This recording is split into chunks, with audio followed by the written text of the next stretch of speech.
I immediately put up a temporarily closed sign on my diner and headed to the apartment where my son and his wife live. The room was pitch dark, and I couldn't see well. It was chilly inside, and it seemed the heater wasn't on. I called out my two grandkids' names as I entered the room. "Mary, Kevin, Grandma's here." As I moved further in, I saw two small figures moving in the unlit living room. When I turned on the light, I saw a gaunt Mary shivering in the freezing room. Next to her, Kevin was trembling while eating a banana from Mary's hand. Four anxious eyes stared at me. "What's going on?" "Mary, Kevin." Unable to bear it, I hugged them both tightly. Both Mary and Kevin clung to me and started crying loudly.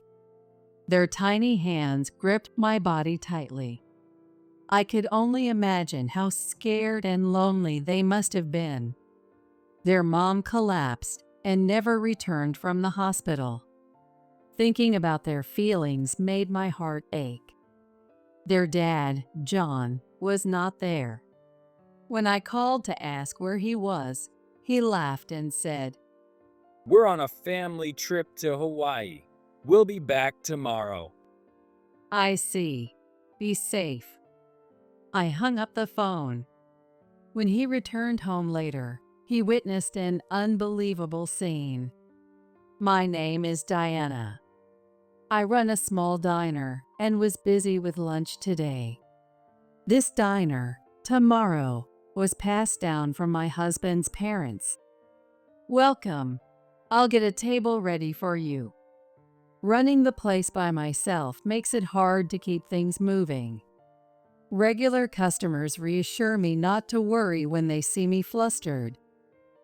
Take your time. No need to rush. Those words give me a little comfort.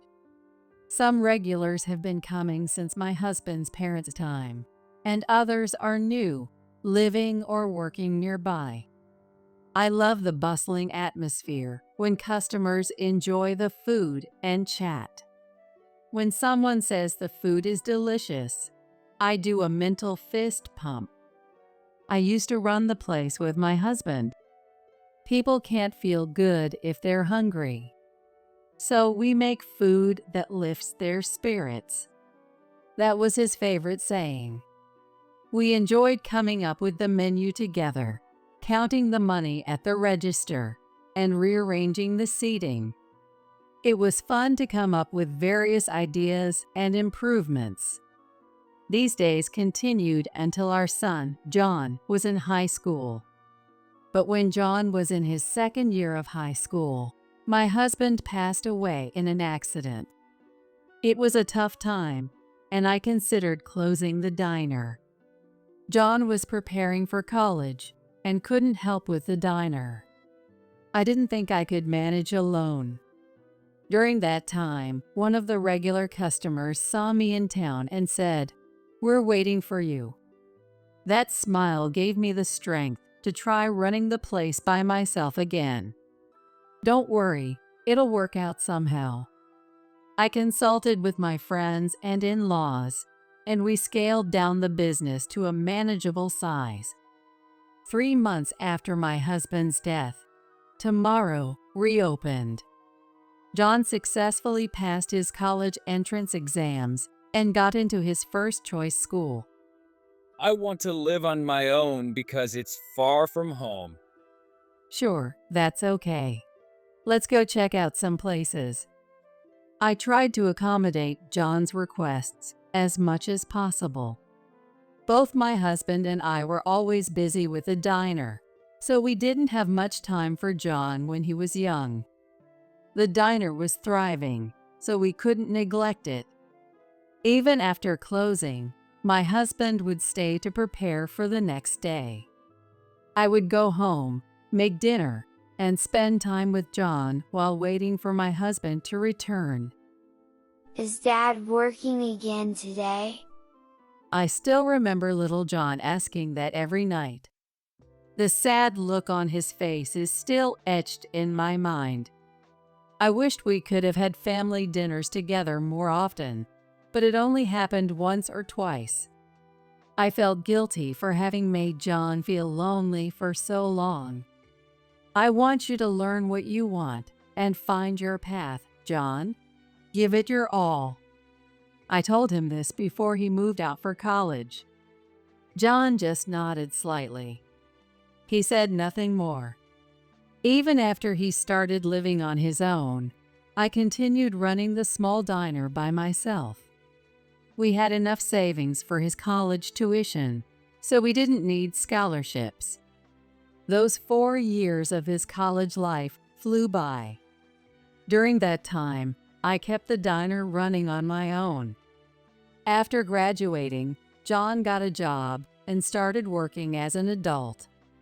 John, dressed in a suit and tie, squeezed into a crowded train on his way to work. Imagining that scene, I smiled to myself, thinking about how much little John had grown. He even had a girlfriend he was serious about marrying. When he introduced her to me, I was stunned. John's girlfriend, Maggie, was as beautiful as a magazine model. Nice to meet you. I'm Maggie. I'm dating John. Her beautiful voice and polite manner overwhelmed me. I thought she must come from a very wealthy family. Not at all. We're just an ordinary family. She laughed softly, looking very elegant. I wondered what part of John had attracted such a wonderful person. They were already living together, or rather, John had moved into Maggie's place. I had no choice. My place was too noisy next door. You had no choice, huh, John? It's fine. I originally rented a slightly bigger place, so it works out well. Maggie said cheerfully, coming to his rescue. Her polite language, refined manners, and bright smile. I instantly took a liking to her and found myself saying, "Thank you for taking care of John." They got married, and 3 years later, they had 2 children. The first was a girl named Mary. The second was a boy named Kevin. So, I've become a grandma now. I spoke deeply to my husband's portrait. On his birthday or any special occasion, I always put flowers. I did the same on the days my 2 grandchildren were born. Maggie still visited the diner whenever she had some free time, even after the kids were born. Hi, Diana. Oh, welcome, Maggie. How's work? Since my kids were born, I switched to my job I can do from home. Wow, it's amazing that you can do that nowadays.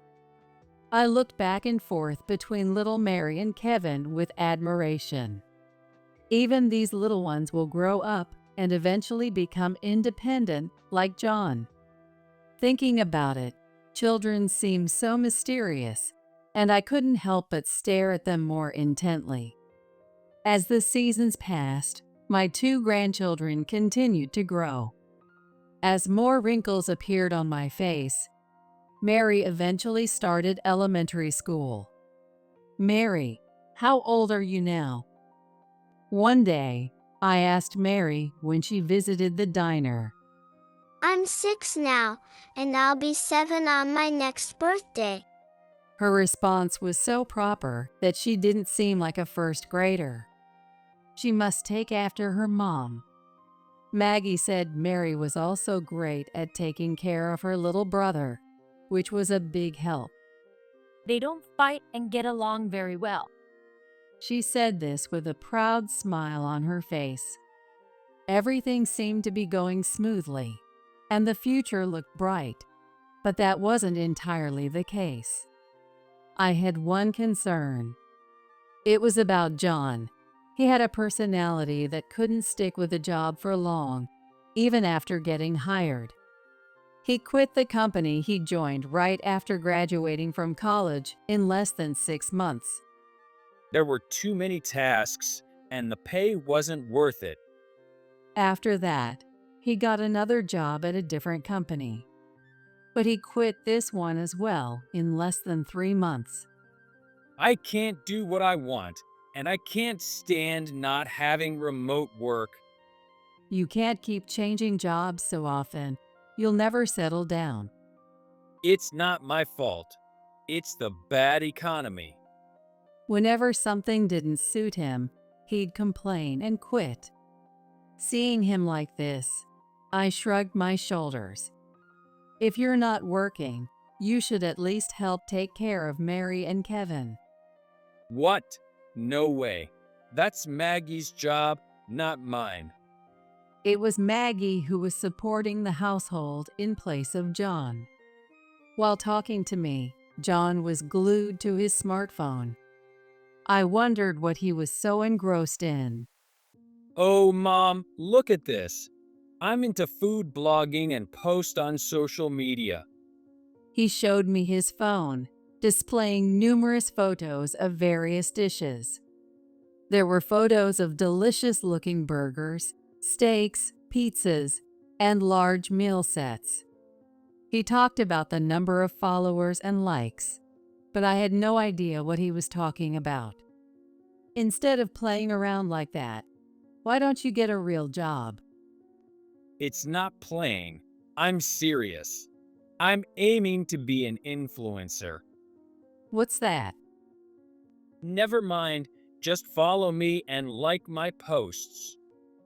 I don't know how to do that. Give me your phone, install this app, and here's how you do it. With quick fingers, he set up an account and registered everything in no time. He also showed me which button was for like and how to navigate the app. But after he left, I still didn't understand. I can't keep up with this. I set my phone aside and focused on the bookkeeping. Occasionally, when I had video calls with Maggie, I found out she was also asked to follow John's social media. There are more important things close by that need attention than social media. I was happier seeing Mary and Kevin on video calls than anything on social media. John once helped out at my diner for a short while right after he lost his job. He thought it seemed easier than office work. No job is easy, but I was grateful for the help. I've heard that fewer children are taking over their parents' businesses these days. I didn't plan to force John to take over, and I was prepared to close the diner when the time came. However, I wondered if perhaps something had changed in John's mind. I had a faint hope that he might want to take over the diner. I was delighted to have him work in the diner, guiding customers and taking orders. He got along well with the regular customers and chatted with them, which was refreshing to see. For the first week, things seemed to be off to a great start. Maybe this suits him better than office work. I was thinking that, but starting the following week, John gradually began to slack off. He barely took orders, didn't clean up, and hardly guided customers. To make matters worse, he started browsing social media in front of customers. He even asked regulars and new customers to follow him and like his posts. The next day, he didn't show up at the time he was supposed to start working. "John, where are you? Are you off today?" I quit that job. It's harder than I thought.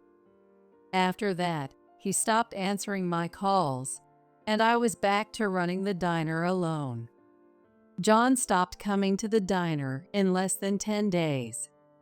Since then, he focused more on social media than anything else. Meanwhile, Maggie had recently taken on multiple jobs and was cutting back on sleep. I worried that she might collapse someday. But John didn't seem concerned and continued his food blogging and social media posts. During one of our occasional video calls, Maggie let slip her true feelings. I wish he could at least earn a little money. She looked unusually dejected, her shoulders slumped. That beautiful smile was gone, and her lovely voice sounded faint. John was still out food blogging and rarely home. When I scolded him, he always said, If I get famous and build connections, it'll pay off in the future. I listened to his words, doubting they would amount to anything. However, if John could make a living that way, I wanted to support him. Part of me wanted to let John do what he wanted, and I was too lenient. Maggie also seemed to believe in John and couldn't strongly criticize him. Thanks to his efforts, his follower count and likes were slowly increasing. But I soon realized that was a mistake. One day, I was at the diner as usual. The weather forecast predicted a cold, cloudy day with possible snow at night. After lunchtime, there were no customers, so I spent the time preparing for the evening and cleaning the diner. While wiping the tables, my phone rang in my pocket. It was Maggie. I thought it might be another video call, so I answered. But her voice on the other end was very weak. Diana, I'm sorry. I need to tell you something. She told me she had collapsed from overwork a few days ago and was hospitalized for a while. Hospitalized. How are you now? Are you okay? I'm managing somehow. You should have told me sooner. I'm sorry. I wanted to, but John said not to worry you. John? He said he would take care of our kids himself, but I'm worried about them. Of course. Is John at home? I couldn't imagine him doing such a thing. But with his wife hospitalized, even John should take care of the kids. He said he would look after them. I want to believe him, but Her hesitant tone gave me a bad feeling. he's posting pictures on social media. I don't think he's watching our kids. Maggie followed John on social media. And just in case, she decided to check the app. John had been casually posting pictures of hamburgers on the day Maggie was hospitalized and the day after. I listened to Maggie's story in disbelief. And the restaurant is out of state. This couldn't wait. I couldn't imagine kids under 10 cooking for themselves without a parent at home. Got it. I'll go to your house now. I want to come with you. No, Maggie, you need to rest in the hospital, I said firmly and hung up. If I didn't, she would have insisted on coming along. With doctor's orders, she couldn't leave the hospital. I quickly put up a temporarily closed sign at my diner and headed to my son's apartment. It was about 2 train stops away. Thank goodness I had a spare key for emergencies. I hurriedly unlocked the door and went inside. Mary, Kevin, where are you? The room was pitch dark, and I couldn't see well. I stepped forward and kicked something like a plastic bottle. In the silent room, I took another step. It was chilly inside, and it seemed the heater wasn't on. Mary, Kevin, Grandma's here. As I moved further in, I saw 2 small figures moving in the unlit living room. When I turned on the light, I saw a gaunt Mary shivering in the freezing room. Next to her, Kevin was trembling while eating a banana from Mary's hand. 4 anxious eyes stared at me. Mary, Kevin. Unable to bear it, I hugged them both tightly. Grandma. Both Mary and Kevin clung to me and started crying loudly. Their tiny hands gripped my body tightly. I could only imagine how scared and lonely they must have felt. Their mom collapsed and hadn't returned from the hospital, which must have been terrifying. Thinking about their feelings made my heart ache. I'm sorry I didn't notice sooner, but everything will be okay now. I turned on the heater and found coats for them until the room warmed up. I boiled water in the kitchen and made hot cocoa. Mary and Kevin drank the cocoa from their mugs, savoring every sip. I hadn't seen John anywhere. Not even his shoes were around. Hoping it was a mistake, I called John. John responded immediately. Oh, Mom, what's up? He said with a chuckle. What are you doing? I'm eating a limited time menu. It's going to be a hit on social media. Where are you now? We're on a family trip to Hawaii. We'll be back tomorrow.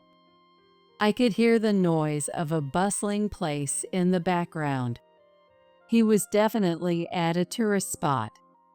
But he was alone, not with the family. Even now, he seemed to only think about himself.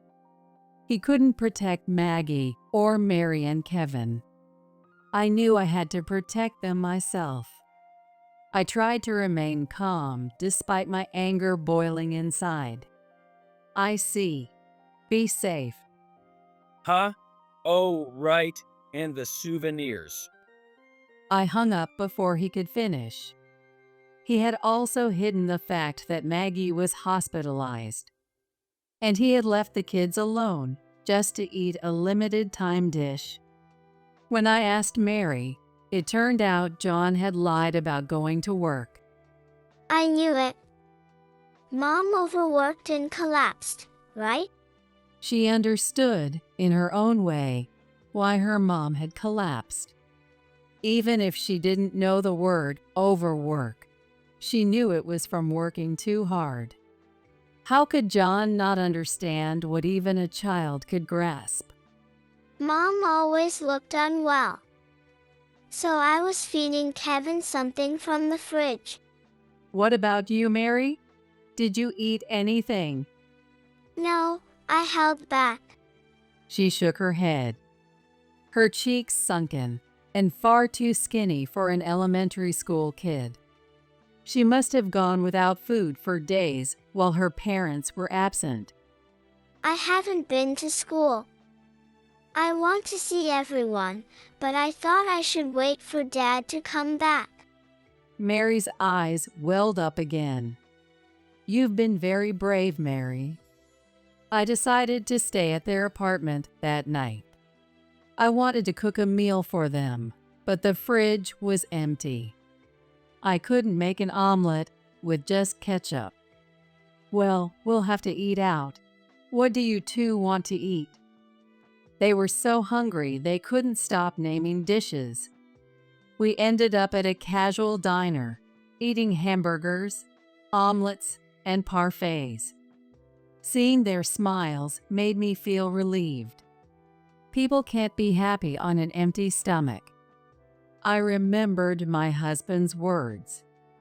Once we got back home, both kids fell asleep quickly, their tummies full. Watching their peaceful faces, I thought about John. Even the next day, John didn't return. I asked Mary and checked John's social media to see what he was up to. While social media is convenient for sharing information, it also made it easy to track his actions. That day, he posted about eating pizzas at another restaurant. That boy. Just wait. I took 2 kids to visit Maggie in the hospital. Just as I arrived, Maggie was getting ready to check out after being cleared to leave the hospital. Maggie, Mary, and Kevin were thrilled to be reunited at the entrance. But why are you here? I can't tolerate what John is doing. You all should come stay with me. But I can't impose on you. You're not imposing. It's John who's causing trouble. I'm sorry for his awful behavior.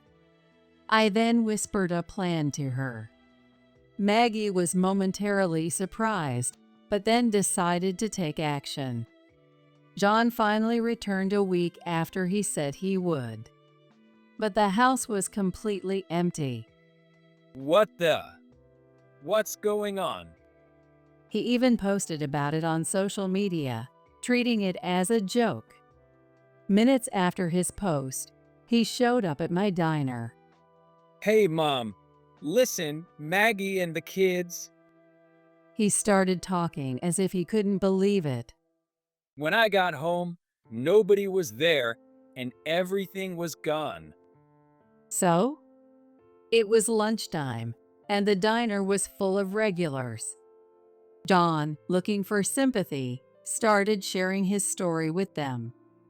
I've been working so hard on social media for my family, and my wife and kids just left. Oh, that's tough. I listened with indifference, but the regulars had a different reaction. I could hear the sound of chairs scraping as people stood up around me.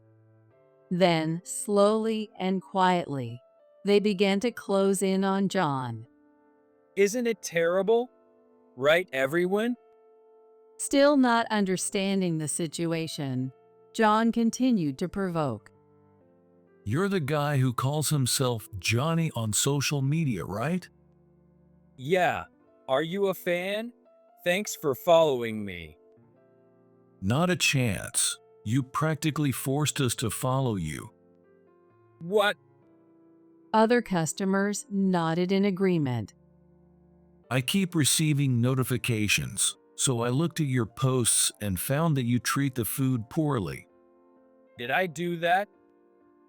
Yeah, you played around with free toppings and dismissed food after one bite, saying it was awful. That was just a joke. And you neglected your wife and kids while fooling around. But I was trying to become an influencer to make money for them. What influencers?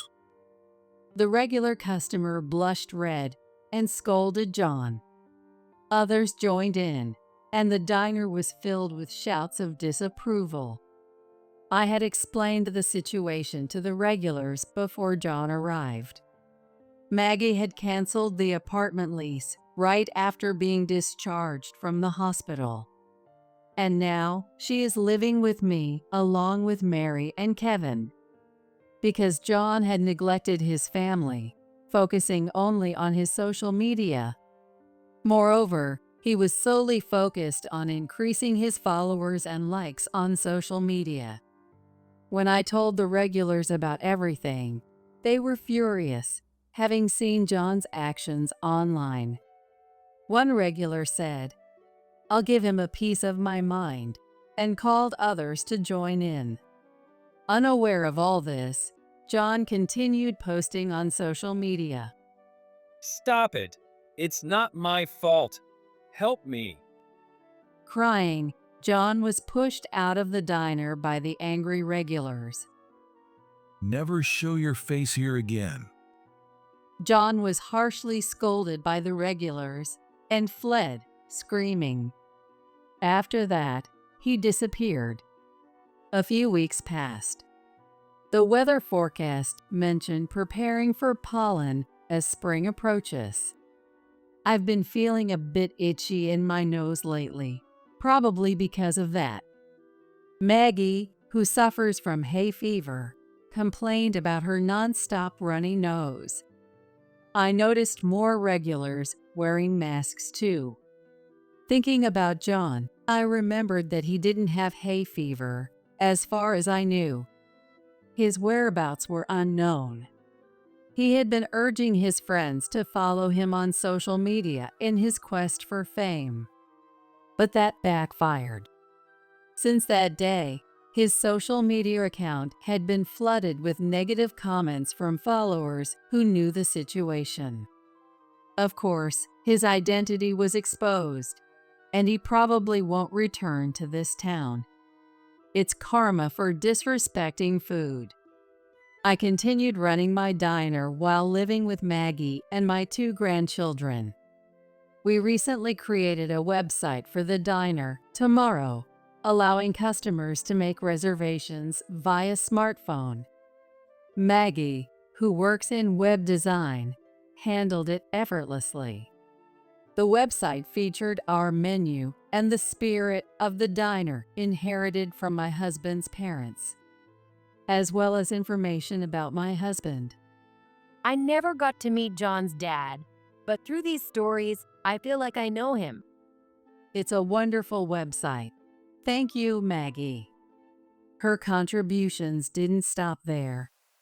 She systematized our inventory and sales accounting, making daily bookkeeping much easier. What used to be done by hand is now automatically calculated by entering it into the computer. How convenient. Even I, who struggled with smartphones, quickly got the hang of it. With the ability to handle phone reservations, customer traffic increased. Mary started visiting the diner after school. She even helped answer the phone. Hello, this is Tomorrow. Yes, you'd like to make a reservation? Though a bit hesitant, she shook her head when I offered to take over. The special is, fried chicken. It's seasoned with special spices and fried to a crisp. Her diligent note-taking while handling calls charmed the regulars. Everyone was enamored by her cuteness. I wondered if she might take over my diner someday, as I continued to manage it day by day.